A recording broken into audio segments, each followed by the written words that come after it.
Est-ce que vous pouvez nous raconter qu'est-ce qui s'est passé aujourd'hui?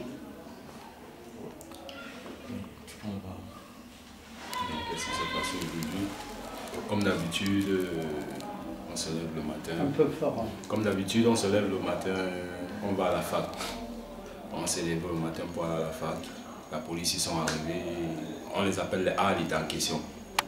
Ils sont arrivés et puis ils ont commencé à suivre des gens. Apparemment, ils n'ont pas pu entrer à la fac. Donc, au retour, il y a notre compatriote Cédric qui était dans la chambre avec des amis à lui au 4e niveau.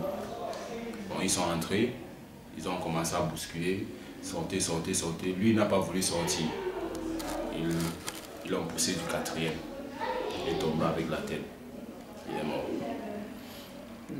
Quel âge a lui? Qu'est-ce qu'il faisait ici? C'était un migrant, un étudiant?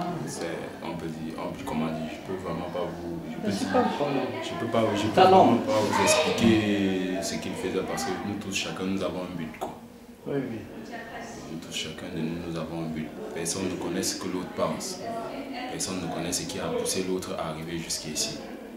Bon, quand on se retrouve sur un territoire, nous sommes tous des Camerounais, peut-être des Maliens, peut-être des Sénégalais. On sait juste que nous venons juste d'une même nation. Nous sommes des frères, on doit se serrer les coudes. On ne cherche pas à connaître pourquoi l'autre est ici, pourquoi l'autre n'est pas là. C'est comme ça qu'on vit. Donc si je vous dis il est étudiant, je vous mens. Non, non, non, c'est pas un problème. Moi je vais appuyer ce que mon ami et mon compatriote étaient en train de dire. Déjà lui, en allant en profondeur du côté de sa vie, moi, en fait, il nous avait dit qu'il est réfugié. Parce qu'il a un papier qui certifie qu'il est réfugié. Il a un Nasser. Voilà, il a un Nasser. Et déjà, lui, c'était un enfant qui n'était pas... Des problèmes, il était du genre à... Il vivait très bien avec les gens.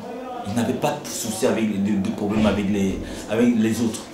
Il était toujours, s'il n'est pas dans sa chambre, il est avec des amis. S'il n'est pas avec des amis, il est au cyber, en train d'être connecté. Et déjà, ce qui s'est passé réellement, parce que la façon dont il est tombé comme ça. Ça veut dire qu'on l'a poussé. Parce qu'ils sont montés, il paraît qu'ils sont montés dans sa chambre. Ils étaient peut-être, parce que quand ils montent dans une chambre, ils sont au moins peut-être 5. On les appelle les forces auxiliaires. Nous, le nom, on les appelle c'est les alliés.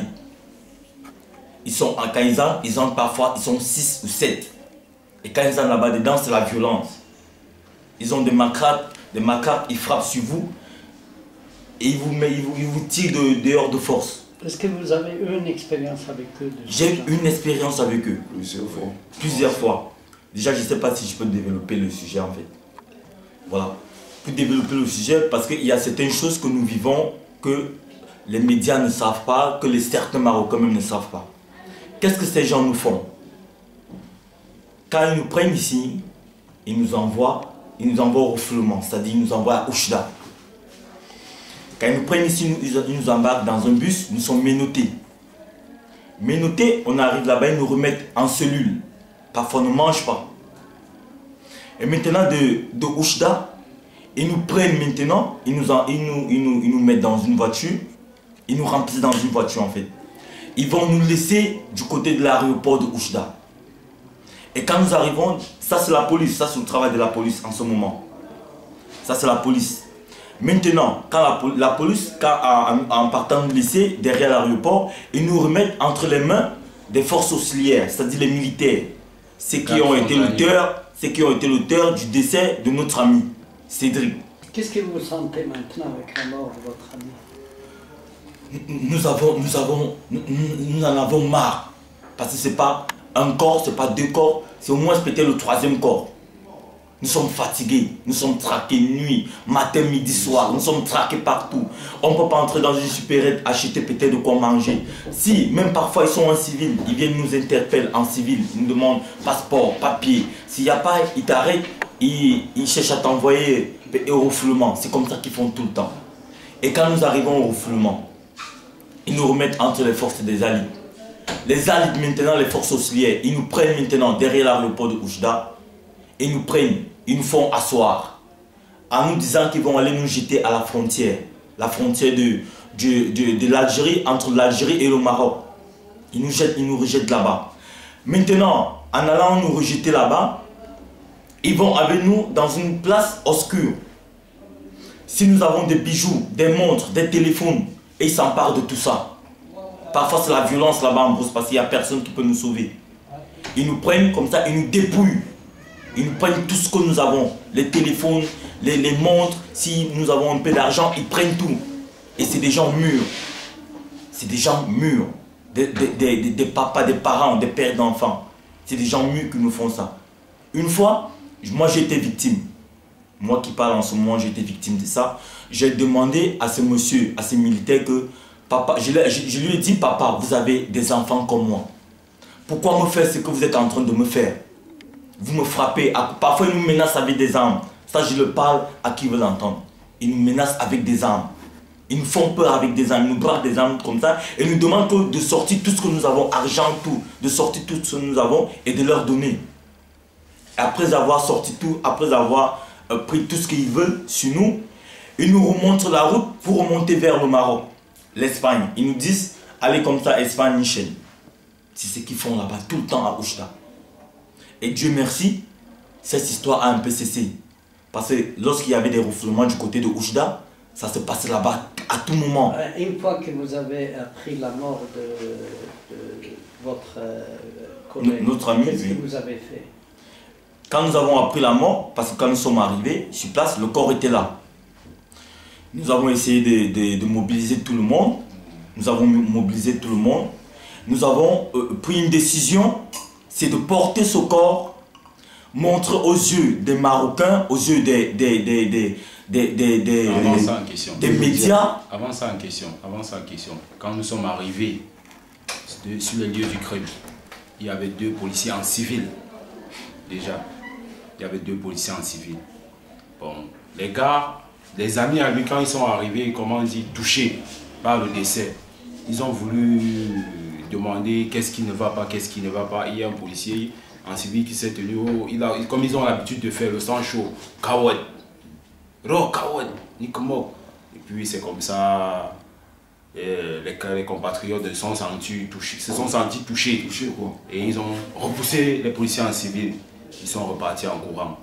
C'est que lui, on a décidé, tous les Marocains qui étaient au bord, on les a fait rentrer chez eux. Prendre maintenant la décision de porter le corps, sortir avec, aller à la Haut Commissariat central, les montrer ce qu'ils nous font. Ici. Et parce que... Alors vous êtes mobilisés maintenant. Vous êtes mobilisés, pourquoi? Nous sommes mobilisés. Qu'est-ce que vous demandez? Ce que nous réclamons, pardon, excuse-moi, ce que nous réclamons, c'est pas totalement le libertinage. Nous ne réclamons pas le libertinage, mais nous réclamons qu'ils arrêtent de nous torturer, parce que ça c'est la torture. Nous ne dormons pas bien, nous dormons dans des champs, dans des brousses. Nous réclamons qu'ils nous laissent, qu'ils ne nous torturent plus. Nous ne voulons plus la torture. Parce que ça c'est la torture, ils nous torturent. Ça c'est la torture.